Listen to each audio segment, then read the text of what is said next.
সন্তান ঘুমিয়ে গেলে কোনো মা যদি সন্তানের মাথায় হাত রেখে এই দুইটি আমল করতে পারে, ইনশাআল্লাহ আল্লাহ তাআলা ওই সন্তানের মেধা জ্ঞান বৃদ্ধি করে দিবেন।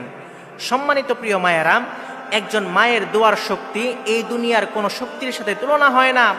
মায়ের হাত সন্তানের মাথায় পড়লে সেই দোয়া সরাসরি আল্লাহর আরশে পৌঁছে যায়।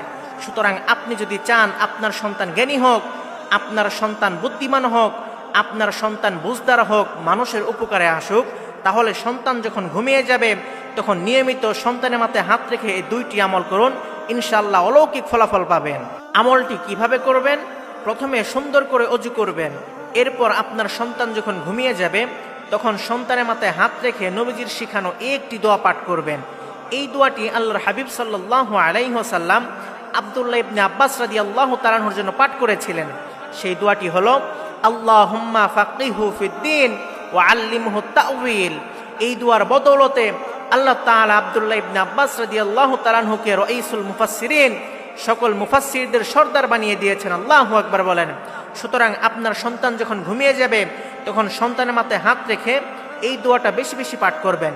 এছাড়াও আপনার সন্তান যখন স্কুলে যাবে কিংবা মাদ্রাসায় যাবে তখন সন্তানের মাথায় হাত বুলিয়ে দেওয়ার সময় এই একটি দোয়া পাঠ করে সন্তানের মাথায় হাত বুলিয়ে দিবেন।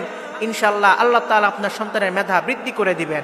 2 নাম্বার, আপনার সন্তানের মাথায় হাত রেখে আল্লাহ তাআলার একটি গুণবাচক নাম 11 বার পাঠ করবেন। সেই নামটি হচ্ছে ইয়া আলিমু, ইয়া আলিমু। আল্লাহ তাআলার এই নামের মধ্যে অনেক ফজিলত রয়েছে।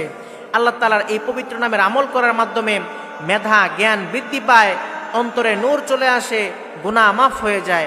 সুতরাং আপনি যদি নিয়মিত আপনার সন্তানের মাথায় হাত রেখে এই দুইটি আমল করতে পারেন, ইনশাআল্লাহ আল্লাহ তাআলা আপনার সন্তানের মেধা বাড়িয়ে দিবেন, জ্ঞান বাড়িয়ে দিবেন, এমনকি অন্তরের মধ্যে নূর ঢেলে দিবেন।